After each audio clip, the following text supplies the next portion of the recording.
Hello ladies and gentlemen and welcome to the School of Science. My name is Luke and this is the post-match reaction for Leicester City vs Everton.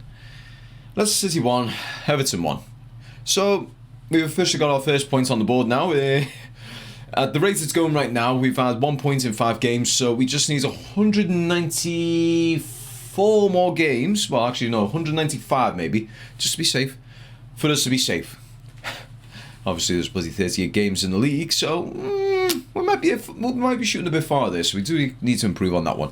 But in all honesty, today, first off, was a million times better compared to the previous 2 games, in all honesty. So when Everton went out there, saw the lineup, and immediately heart sank just for the fact that we had 2 weaklings immediately in the squad, being that of Michael Keane and Ashley Young.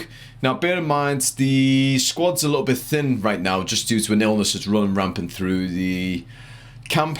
So apparently, James Tarkowski was injured. Well, had a minor injury. I think he had a back injury. Calvert-Lewin was unwell. James Garner was unwell. Vitaly Mykolenko was unwell. We had quite a few across the camp, and this was made clear to us for the Southampton game, and apparently they were going to get assessed. Now, thankfully, we actually got them back. So you had Pickford in goal. You had James Garner on the right, Tarkowski, Michael Keane, Ashley Young. You had Mangala sitting as a number 6. If someone wants to correct me on that one, please do. So you had him sitting there. So you basically had a 4-2-3-1. So Mangala in the middle, with Illiman and Dye, Jesper Lindstrom. Gotta think now. Tell me. Abdoulaye Doucouré. So 4. Calvert-Lewin, McNeil. If I'm missing anyone, point it out to me. Sorry about that. But yeah. So it wasn't even our strongest squad, to tell you the God's honest truth. The way they actually brought that squad out, I was concerned that Leicester were actually going to roll us. But first off was very much opposite of what I was expecting. We came out strong. We were absolutely pushing Leicester from the word go. And I think it was within the first 20-25 minutes we actually got our goal. Now, before all that, the likes of Lindstrom and Dye, Calvert-Lewin, they were really pushing at that defence, really trying for it. And like I said, the fruits of the labour paid off, because in Dye, from was it a free kick or a corner? I think it was a corner. Came from a corner, ball came out, came to Ndye's feet. He duped 1, duped 2, got into the box, had a shot, came off the post, right in. It was perfect. It was the sort of goal we've been dying for, and it was from the run of play, so even better. But yeah, and pretty much from there, we just kept at them. We just kept pushing and pushing and pushing. And at one point, Calvert-Lewin actually almost had a breakaway. Had the ball at his feet. One defender came in, tried to get it off him. He still had it in his possession. Second defender comes in, takes him out, and then gets the ball. Which, as many commentators have said, and many people on Twitter have said, should have been a penalty. It should have been a penalty, but Darren England decided not to give that. Ball got cleared, and then about 10 minutes later down the line, Everton had the ball back in Leicester's area. Illiman and Dye went in, challenged the fella. Nowhere near as bad as what Calvert-Lewin just got, with the 2 people basically sandwiching him and basically taking him straight off his feet. Gave him no chance with the ball and took him straight off his feet. And Dye challenged, got the ball, and was pretty much through on goal, but apparently that was a foul. So I don't like being that sort of person, but that was bad refereeing in my perfect honesty. That was just bad refereeing from the word go. And as time went on, the weather got worse and the refereeing got worse near the end of the first half. So we pretty much had, I think it was 3 minutes at a time, and it rolled up to the 3rd minute. Now the ball had been cleared and McNeil was away with it. What happens there? Normally when a player's through on goal, so if, let's say for argument's sake, he isn't going to immediately be challenged for the ball, the play should resume until he's either challenged or the ball is in a safe enough position where you know there's no goal scoring opportunities present. Instead, Darren England blew for half time. It was new. That was a bad one, in all honesty. That was a really bad decision in my personal opinion. And again, I'm pretty sure most of Twitter, well, X, believe me, would probably come along the same lines as that. So yeah, half time comes along, and coming into the second half was actually a little bit delayed just for the fact of the bad weather. So pretty much it was the thunderstorms and everything that was over Leicester at the time. I believe they're actually rolling up to the northwest. So around about the time that Everton actually get back into Merseyside, that storm's probably going to be coming with them. So brace yourself for that one.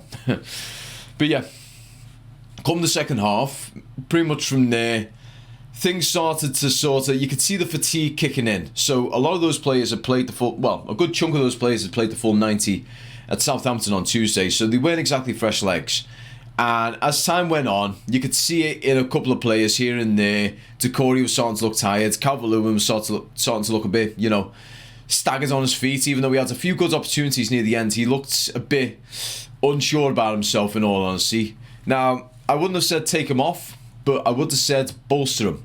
So what I would have probably done myself would have been, Decore comes off, Beto comes on.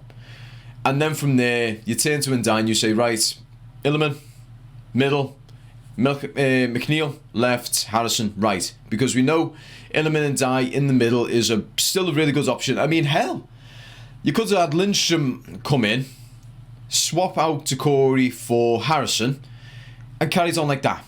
There's many, many ways you could have went about this. But in all honesty, we had that 1-0 lead around the 60-minute mark. If we weren't pushing for an extra goal or another thing like that, Sean Dyche should have turned around and went, actually, you know what, Mangala, come off, mate. This is your Premier League debut. I don't think you're going to be able to really do the full 90, even though he played so well. Mangala played really well there, and I've got to applaud him. With it being his Premier League debut, even though it's not exactly, like a top-tier side, it's not your Arsenal, not your Chelsea, not your Man City or anything along those lines, it was still an opposition of a high calibre. Because I would honestly say most, if not all, the Premier League teams here, if you were to dot them into one of the top 5 leagues, I would happily say they would probably finish somewhere amongst the top 10. So yeah, I would have bolstered up, bring Jake O'Brien on, have it so you've got a back 3 with wing backs. Because I know he seems to have this, he has a bit of a love affair with Michael Keane for some reason, even though Michael Keane was partly responsible for the equalising goal alongside James Tarkowski. See, I will not solely blame Michael Keane for this one. Both him and Tarkowski got in each other's way in that little cluster. And from there, the Leicester player was able to, basically, came loose. Leicester player was able to whack it straight in. Funnily enough, if it wasn't for the players on the line, the player probably would have been offside. Just for the fact that we had those 2 players on line. Between Tarkowski and Michael Keane and that line, there was no one else around them. There was no one in that line. So if they weren't on that line, it would have been an offside and it wouldn't have stood. So take with it as you will. Forgot to mention. First off, so there was actually a shot and Jordan Pickford somehow managed to use the post in a way that was pretty damn unique. So the ball came in, he got it, sort of stumbled it a little bit and put it into the post. A lot of the players were calling for it to go over the line, but it was never going over the line because that ball didn't fully move around the post. He got it pretty much squared onto the post and he used that as like a brace almost to stop it completely. So that was actually an interesting one. So where from there? We've got our first points, that's great. It's 5 games in. Last season it was the third or the 4th game against Sheffield when we got our first one. But then again, from that sort of angle of it, those games prior to that, we hadn't scored. So far, 5 games in, we've scored a total of 5 goals. So 5 games and 5 goals. So a goal a game at this point. And our opposition so far has had a total of 15 or 16 against us. Versus last season when it was just before the Sheffield game. So it was 3 games with no goals. And we'd conceded 7. Because we had a 1-0, 2-0, and then... it was 2-1-0, so 6. Final answer, 6. Yeah, so it was 6 goals conceded to no responses before the Sheffield game, and then it was a 2-2 draw, so you're talking 2 goals to 8. So at this point, we're talking 5 versus 16, or goal 2 to 8. But then again, though, that was 3 games versus our 5 now. From there, though, last season, we actually had a decent little run. I think we had a couple of clean sheets. We got the 10-point deduction. And then we went on a rampage. Well, lost to Man U, went on a rampage, yada, yada, yada. That was history. The rest is history, shall I say. But yeah, where do we go from here? Because right now, the things that stand out to me right now, which are blaringly obvious, and most things, I'm assuming most people would agree here. Sean Dyche doesn't seem to have much trust in what's on his bench. I mean, I understand in some ways where he comes from, but it's not right. He needs to have more faith that the guys on the bench are going to be able to do a job. He's got, on that bench today, he had Dixon, he had Beto, he had Irabernum. Who else did he have? He had a lot of good people on that bench. Don't get me wrong, they were good people. Dixon is probably one of our fastest people at the moment, so if you were to go with a style of play of secure but fast, you could quite literally have 3 centre-backs, 2 wing-backs, and build it from there. So 3 centre-backs, 2 wing-backs, so you're talking 6, including the keeper. So you got 6 there, you got 5 more players you can experiment with up front. Now, what you could probably do in that sort of situation would be 2 central midfielders, 2 wide, and a striker in that regard. So you've got your wing-backs who've got people to link up with on the wide. You've got 2 people in the midfield who can dictate things. And then from there, your wingers can actually come in and cluster the middle of that field. So you've got many ways to work around this. And like I said, we've got a decent bench. Don't get me wrong, we have got a decent bench there. Why is he not utilising that decent bench? Because I would have faith that they're going to be able to do the job, especially if they only got 30 minutes left. If they've got 30 minutes or 20 minutes, they can help bolster that. They can keep the lead, or they can help push to further our lead. Yet he doesn't choose to do this. He chooses 2 to 3 subs every now and then. And he chooses them at a time when it's not effective. So in a situation there, Ashley Young, we're talking about a 39-year-old player who's just played 90 minutes. Previous game, I think he had, if I'm not mistaken, in the Carabao Cup, he actually had 90 minutes. No, he came on as a sub in the Carabao Cup. So he has about 15, 20 minutes there. So 20 minutes there, 90 minutes here. He hasn't got the physicality to do this day in, day out. And I know what you're going to say, we don't have another left back. We've got a left midfielder. Again, wing backs. Or Jake O'Brien. Put him in the left back position and say to him, right, I know you like to move, so you go to the left back, just make sure from here to here, all the way up. That's your channel. Anything happens there, I want you involved in it. In a positive sense, obviously. Likewise with the right. So apparently Patterson is actually close to coming back to full fitness, so he will probably get a bit of involvement when it comes to the Crystal Palace game. If Sean Dyche is sacked, as we know, for some reason, I do not know why, but Dyche does not like Patterson. Now, bear in mind, during the off-season, Patterson has actually bulked up a good bit. The dudes went from being like that to like that. So I do think him going down that right, he'll actually be able to push off a few players here and there. So I've got faith that he might actually make a feature, like I said, if Dyche is sacked. Which I hope, after that result, quite frankly, I do hope he's given his marching orders.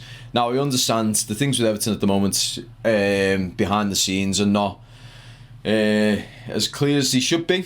So right now we're currently, in a will they, won't they situation with the takeover thing.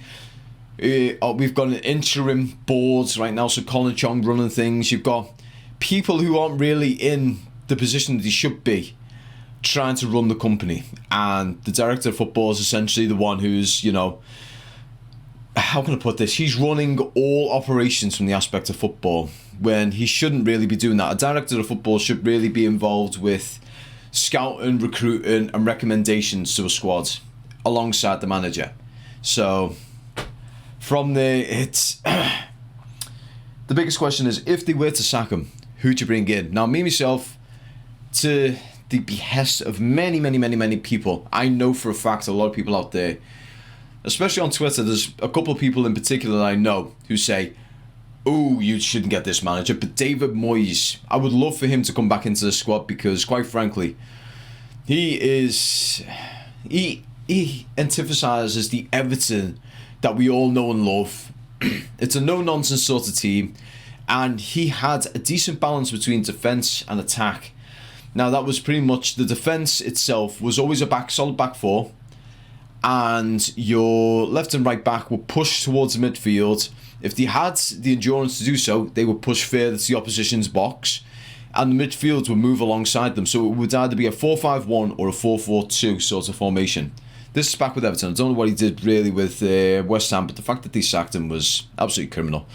But yeah, so from there, it was pretty much push up, and it was bring it into the box. It wasn't this whole thing of punt it up and see where it goes. Now, yes, Tim Howard was one of those sort of players who would actually hit it long, but his long hit would go to the midfield rather than across and pretty much close to the opposition's box. So Moyes would probably be turning to Pickford and saying, right, mate, I know you like your long balls, so rather than, box to box long balls, I want you to get it to the midfield. I want you to aim for, say, Idrissa Gueye.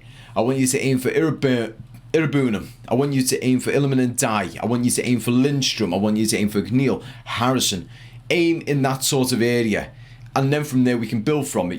Get it wide, get it up, bring it into the box, and either Calvert-Lewin gets a head on it, or if you want to be, fancy with it, like Ndiaye or Lindstrom, try and get into the box and have a crack yourself.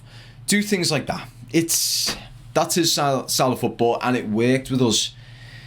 With us, yes, he had one relegation scrap with us. Under Dyche so far, we have had 2 relegation scraps. Now, granted, one that he came. I'm not accounting this season because we're only 5 games into this season. Now, granted, the way it's going, we are facing a relegation scrap. But last season, relegation scrap. Season before when he came in, relegation scrap. Season before that, relegation scrap. So far, we've been in 3 relegation scraps back to back to back. This can't keep going on, and I do think Moyes would bring us back to a lower mid-table this season if he was coming now. Mid to low mid-table. The next season when we're in Bramley Moore, mid to upper mid-table. And it builds up from there and there and there. Sorry, my camera auto adjusts. Watch. If I step back now, there we go. It'll go from bright to dark for some reason. But yeah, I do think he'd build from it, and quite frankly, he knows the players that he wants. He'll turn to the likes of Thelwell and say, he might even turn around and say, right, Moyes, you know the players you want. You can negotiate with it. You can get in contact with them. Or you've got a team who will get in contact with them. Thelwell, thanks for your service, mate. Adios. That's what they might do. Or he might turn around and say, Kev, I know what I want. These are the people I want. Or extremely similar to these people. Go get them. That's how you go about it. I mean, obviously, we know this just because of the players that he brought in. Tim Cahill, Mikel Arteta, Philip Jagielka, John Stones, Leighton Baines, Seamus Coleman, Marwan Fellaini, Stephen Pienaar, Manuel Fernandes, even though he only played for us a couple of, 2 seasons, one on loan, both on loan. Am I missing anyone else? Shakwalazi, Drenthe. James, I mean, I could go on and on and on about the players that Moyes brought in, who I absolutely love the bones of. He brought so many great players into this club, and they weren't world beaters. Don't get me wrong, they were not world beaters. They weren't Lukaku's. They weren't your good examples. I'm trying to think of good examples off the fly here. They weren't your Lukaku-esque players. They weren't they're not your Haaland-esque players. They weren't players like that. They were good players who knew how to play the game. They played simplicity at its best. That's how Moyes does it, and that's how most Evertonians have grown up and loved. Now, don't get me wrong, everyone likes a little bit of a tiki-taka, like a little fancy run and all that. But it's not going to work, especially with Dyche. Because Dyche's style of play was always, relegation scrappy play, run yourselves into the ground. I mean, 80 minutes in, you've got Dyche basically at the side going, for crying out loud, mate, the 80 minutes, you've got a bench there of players who are like, they're tired, bring me on. Michael Keane was fucking dead on his feet. He brought Iliman Ndiaye and Lindstrom off. That was a bad mistake because that was our creativity from the wings gone. What he should have done, in all honesty, was Michael Keane should have been brought off, and he should have brought on Irabem in that place and said, right, we're going to bolster up the midfield in that regard. And then from there, say, Ashley Young off, Jake O'Brien on. Steady that one up. You got fresh legs, young legs and all that. He had many options to do, and he chose not to do them. So, quite frankly, at this point, I'm starting to suspect sabotage, in my personal opinion, because these are games that we all know what we're seeing. We all could probably unanimously say, that player's tired, bring him off. That player's tired, bring him off. He's not having a good game, bring him off. We want him on, him on, him on. We know his form, we know where he likes to play. We know where he likes to play. We know where he likes to play. Why doesn't Dyche and his staff know this? Answer me that. I want someone in the comment section below. Answer me why Dyche cannot see these sorts of things, because it's just, it seems like basic football sort of stuff. It's quite literally, I honestly, if this was a situation of, let's say for argument's sake, Football Manager. If this was Football Manager right now, and I was watching this game on Football Manager, I would have said, right, you off, you off, you off, you off, you on, you on, you on, you on. I would have either went like for like, or bolstered the defence while we were 1-0 up, because we knew our chances of winning after the 60-minute mark go down the toilet at this point in time. So why can't he see this? But yeah, guys, I'd like to thank you all so much for watching. I really appreciate all the support that you give to the channel. Apologies for not having the latest Bramley Moore footage up last week. When I put that good old SD cards into me good old computer, it was all corrupt. Every single bloody file I had on there was corrupt. I don't know why it was corrupt either. I had to look at the footage on the DJI app, everything seemed great. So when I took it out and put it into the computer, somewhere there, it corrupted, and I was absolutely racking my brains, and I didn't have the time to actually get out and get the drone out again. So apologies on that one. We have got some fresh footage, and it should be out either Sunday or Monday. I'm going to try and aim for getting it out Sunday, but if things start to get dragged behind, it'll be out on Monday. I promise you that. But in any case, guys, I'd like to thank you all so much for watching. I hope you guys enjoy the rest of your weekend. We didn't lose, so hey, big positive on that front. So take care, guys. Have a great weekend. Up the fucking toffees, and peace.